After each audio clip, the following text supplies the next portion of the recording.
Bismillahirrahmanirrahim. Dengan nama Allah yang Maha Pengasih, Maha Penyayang. Qul a'udzu birabbil falaq. Katakanlah, aku berlindung kepada Tuhan yang menguasai subuh, fajar. Min syarri ma khalaq.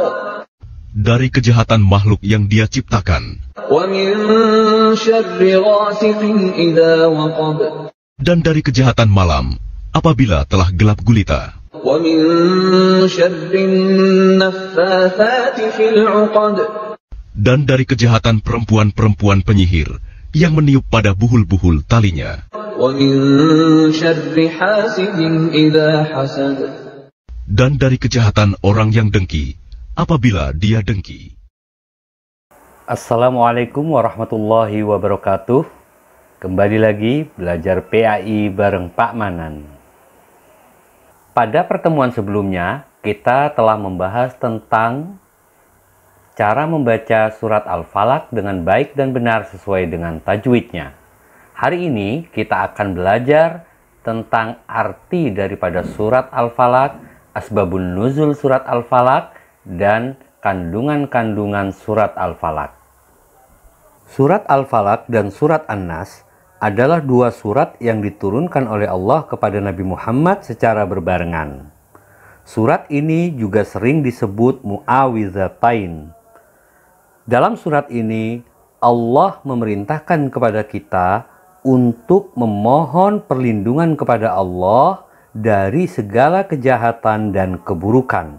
Adapun asbabun nuzul atau sebab musabab turunnya surat Al-Falaq dan surat An-Nas ini adalah pada suatu hari Nabi Muhammad menderita sakit yang sangat parah. Sehingga Allah memerintahkan malaikat untuk menjenguk Nabi Muhammad. Setelah malaikat menjenguk, melihat tahu bahwa Nabi Muhammad sedang disihir oleh seorang Yahudi. Singkat cerita, Nabi Muhammad memerintahkan sahabat untuk mengambil suatu ijuk, suatu benda yang diikat yang sebagai sarana sihir kepada Nabi Muhammad di suatu sumur di bawah batu. Ternyata setelah diperhatikan, benda yang ada ikatan itu ada 11 ikatan. Semua sahabat mulai membuka ikatan itu, tidak ada yang bisa membuka. Akhirnya Allah Subhanahu wa Ta'ala menurunkan surat Al-Falaq dan An-Nas. Kalau kita perhatikan, surat Al-Falaq terdiri dari 5 ayat dan surat An-Nas terdiri dari 6 ayat. Setelah dibacakan, setiap satu ayat dibacakan, terputuslah satu ikatan. Sampai akhir dari An-Nas 11 ayat terbacakan, maka terbukalah semua ikatan itu. Dan akhirnya Nabi Muhammad kembali sehat kembali. Mari kita perhatikan ayat pertama surat Al-Falaq. Qul a'udzu birabbil falaq. Katakanlah, aku berlindung kepada Tuhan penguasa subuh. Pada ayat ini Allah memerintahkan kepada kita untuk berlindung hanya kepada Allah. Yang menjadi pertanyaannya, berlindung dari apa? Min syarri ma khalaq di ayat yang kedua, yaitu dari kejahatan makhluknya.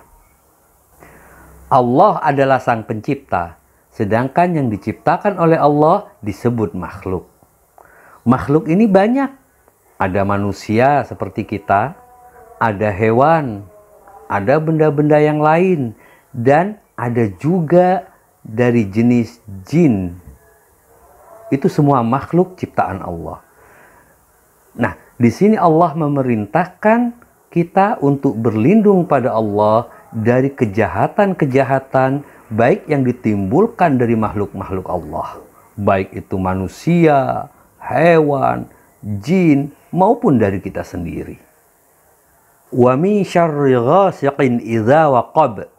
Dan dari kejahatan malam apabila telah gelap gulita. Yang dimaksud di sini, apabila malam telah gelap. Apakah dia bisa memberi bahaya kepada kita? Mungkin bukan malamnya yang memberi bahaya kepada kita, tetapi waktu malam biasanya banyak terjadi kejahatan. Misalnya malam yang sudah sangat gelap sekali, jam 12 malam, kita berjalan, di situ sepi. Nah, disitulah sering terjadi kejahatan. Ingat, kejahatan terjadi bukan hanya karena ada niat pelaku, tapi juga karena ada kesempatan. Malam yang gelap, yang sepi, orang bisa saja berpikir untuk berbuat jahat, mencelakakan kita. Kita sering dengar di berita banyak terjadi perampokan di malam hari, begal di malam hari, pencurian di malam hari. Oleh karena itu, Allah juga memerintahkan kepada kita untuk berlindung kepada Allah daripada kejahatan malam apabila telah gelap gulita. Wa min syarrin naffasati fil 'uqad, dan dari kejahatan wanita-wanita tukang sihir yang menghembus pada buhul-buhul. Pada ayat keempat ini, ada ulama yang berpendapat ini diartikan sebagai tukang sihir. Biasanya tukang sihir itu menjampe-jampe nih, meniup kepada buhul-buhul. Tetapi ada juga ulama yang mengartikan an-nafasat ini adalah orang yang suka memfitnah. Kesana memfitnah kita, kesana ngomongin orang, sehingga membuat bahaya kepada diri kita. Oleh karena itu, kita juga memohon perlindungan kepada Allah.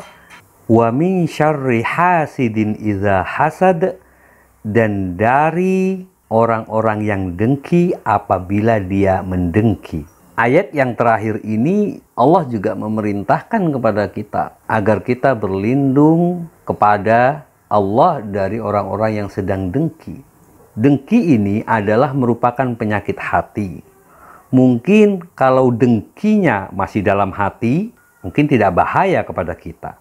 Tapi kalau sudah diungkapkan mulai dari lisannya atau perbuatannya, itu akan berbahaya kepada kita. Hasud atau iri hati ini adalah orang yang tidak senang apabila melihat orang lain mendapat nikmat dari Allah. Ada tetangganya beli mobil, dia sakit gigi. Ada tetangganya beli rumah, dia stres. Ada tetangganya mendapat nikmat dari Allah, dia yang bingung. Dia mengharap nikmat itu harusnya tidak ada pada dia. Tetapi apabila tetangganya mendapat musibah, mendapat kesusahan, dia sangat senang sekali. Tidak ada rasa empatinya sama sekali. Itulah yang dimaksud dengan hasud. Gampangannya kalau kita singkat SMS. Susah melihat orang senang atau senang melihat orang susah.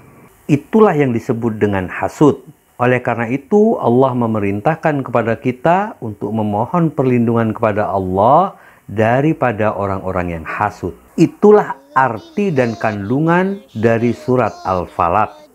Kesimpulannya adalah hendaknya kita selalu memohon perlindungan kepada Allah dari segala kejahatan, baik yang ditimbulkan dari orang lain maupun dari diri kita sendiri, dan juga dari keburukan-keburukan. Hanya kepada Allah lah kita berlindung. Demikianlah pembelajaran kita kali ini.